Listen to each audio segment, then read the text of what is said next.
And I think you learn, going back to what Jason and his father said about learning about things in sports, I feel like you learn more when you lose because you know what not to do. So if you know you're a pitcher and you don't have a very good day, I have to stretch more, I have to have more control over my pitches. So that's definitely a great lesson, and I have certainly learned that in my Little League career. There you go. Well, I've told you about my Little League career, right? How many times have I told you about my Little League no-hitter, right? A little later on, we're going to talk to my dad, and he can verify. Actually, I have the clip, as you know.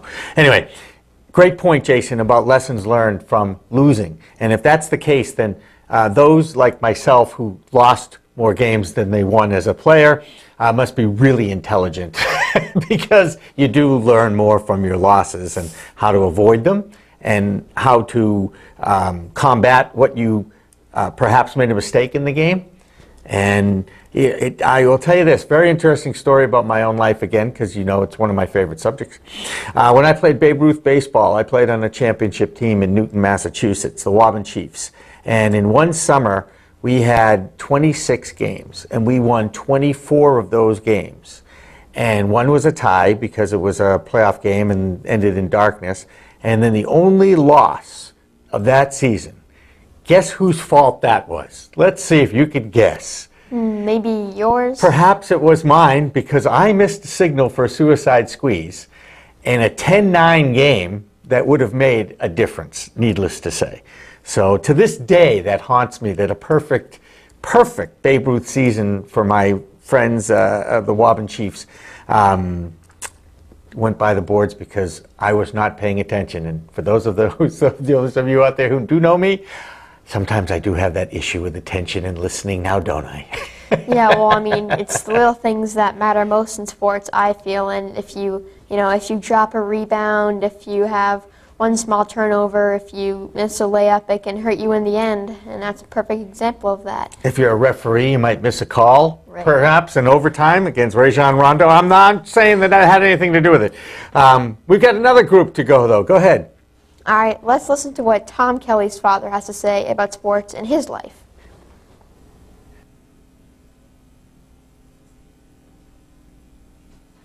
All right. Hi, everybody, and welcome to a special Father's Day edition of K-Sports Sunday. I'm joined, obviously, by my father, Paul Kelly. Dad, thanks for coming out. Thanks for having me. All right, we're here to talk about our shared favorite sport, hockey. And I got asked, how did you start to be part of a hockey fan? Well, it started, my father used to watch occasional hockey games. We used to, I think I used to watch a highlight show occasionally, but a lot of times it was on the news, and we watched the news all the time. And in hockey season, the hockey highlights were on and part of the newscast in the sports section, and I started paying attention to hockey more so than maybe other sports, and that's how I got initially involved with watching hockey. And then they started winning. That's they got the Stanley Cup. Helps. It does, and so that became Channel 38 picked it up, and it was a regular. It was on TV regularly, so it was easier to watch as time went along. I mean, I used to listen to it on the radio before that situation, but pretty much that's it. And I got to ask you, because I really want to know, where were you when Bobby Orr scored in overtime, 40 seconds in, on May 10th, 1970? I was on my living room floor watching the game. It was good. Awesome. It was fun. It was a Mother's Day, Awesome. but it's like everybody finished eating and slid over to the living room and we were watching that game, so it was fun. Now, I started watching during the 06-07 season. The Bruins were, to my credit, the Bruins were not playing that well. No. And I was a sport. I was a player, okay? And how excited are you to have a son who's just as interested in hockey as you are? I think it's really cool because it's good to have somebody that shares your interest. We go to games a lot too, and we go to games all together. That's really cool. And we go to so many games. I'm so happy that we can spend all this money into going to games. This is awesome. I like going to the games. I don't like spending all the money, but hey, do what you got to do. I do. But yeah, we get to go to a lot, and it's not always a given. But yeah, we've been lucky. That's good. Now, what's your favorite moment in Bruins history when you were watching? Favorite moment? Geez, there's a lot of moments in Bruins history. Well, that goal was pretty cool, but other goals that I remember double overtime win in Philadelphia. Like, Ricky Milton. No, I think it was. Milbury. Geez, I can't remember. I think it was Milbury. He was in the crease. I don't know. And it was they were Milbury whacking or away, O'Reilly, right? and they were just hacking at it, and finally it went in. Yes, I remember The that old goal. Don Cherry teams. That's right. It was what was it? The work pail. Yeah, the lunch pail AC. Lunch pail AC. That's it. Yep. And what is, I hate to ask you this, but what is your least favorite moment? That would be, I was going to UMass Amherst. I was up in the pizza place on the side of Southwest, and I was watching this really cool game. The Bruins had a lead late in the game, and somehow they got a penalty. Against the Canadians? It was against the Bruins, and strangely enough, it was a it was a playoff game, and Against the Canadians. they were playing the Canadians. I knew it. Yep. And there was some strange Where call was about it? too many men on the ice in Oh. Montreal. That was worse. And then there was a jubilation Not in this place. that. I was watching it, and then suddenly it got very quiet, and everybody was bummed out. But I think it was awesome when, in 2011, PK Subban scores with an iffy high sticking goal against Patrice Bergeron, and Nathan Horton winds up rewriting history. I love that. That was very cool. I mean, they got the Stanley Cup last year, Yeah. and that was that was fun to watch. Yes, Yeah, and okay. it took a We're while. going yeah, it did. And we're going to, what do you think about Ray Bourque leaving the Bruins to go to the Avalanche?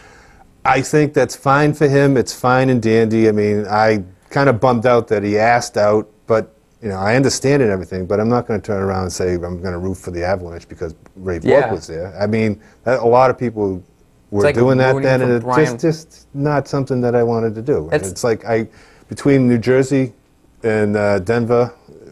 Who did I want to win? I was at that point in time. I was bored with New Jersey's play, and I was all for Denver winning. And- But if you remember, New Jersey had a 3-2 lead going back to New Jersey, and they got killed 5-1. Patrick Waugh made how many saves in the first period to keep the team in the game. It was a really incredible series. The Stanley Cup final of 2001. it was And- good. Yes, Now, yes. this year, what did you expect the Bruins to go far at all this season? They didn't start out that great. I was kind of worried about that, but then they hit their stride and they were cruising. But then they started getting hit with suspensions and injuries, and then I was willing to accept whatever they were able Yeah. to give. And as time went along, my hopes got higher and higher. But I think reality set in, and they kind of went as far as they could go. Yeah, I built Brian Ross. I mean, he comes back, hoping to go far, and he doesn't. What are your thoughts on that? Your thoughts? My thoughts. Hi. I thought that I'm sure he wished he could have gone farther, and it's good to see him. He fit a role, I think, when he got here. He was definitely a help, but I don't think I don't think he had the same impact that Recchi had. But Recchi was here longer, so he had more of a chance to do that. And so in 2010, when the Bruins had that 3-0 lead, and they blew it, and I saw this shirt in Quincy Center that says the Red Sox and the Yankees, when the Yankees blew it, choked, the official drink of the Yankees. And if we go to Philadelphia, we'll probably see the same thing with the Bruins. And what do you is that a reason not to go to Philadelphia? No. I mean, I hate Philadelphia. You hate Philadelphia, the Yes, I city? do. But you've never been there. But How can you I hate have the been there city? in spirit. So Okay, yeah. you don't like the sports team. I don't like when the sports teams. I you don't like like the to see fans. They them- booed Santa Claus. They did. But, it's not a God. bad city. It's kind of nice. I mean, I've been there a lot for disaster recovery tests at SunGard and stuff, so it's all kind of right. cool. It's a nice place. I don't particularly like the airport. I spent a week one there. When I spent a week, one day there, yes, Yes. something like that.